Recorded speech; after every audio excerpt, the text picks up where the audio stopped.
রাজধানীর পল্লবীতে দ্বিতীয় শ্রেণীর স্কুল ছাত্রী শিশু রামেশা আক্তারকে ধর্ষণের পর হত্যার ঘটনার দায় স্বীকার করে জবানবন্দি দিয়েছে প্রধান আসামি সোহেল রানা। পরে তাকে কারাগারে পাঠানোর আদেশ দেয় আদালত।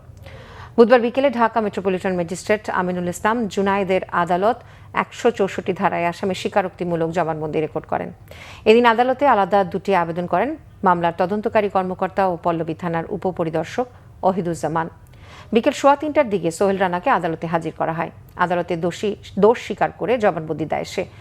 গত মঙ্গলবার সকালে পল্লবীর একটি ভবনে এক ফ্ল্যাটের খাটের নিচে থেকে রামেসার মস্তকবিহীন দেহ এবং পরে বাথরুম থেকে খণ্ডিত মাথা উদ্ধার করে পুলিশ। এই ঘটনায় পল্লবী থানায় একটি হত্যা মামলা হয়েছে।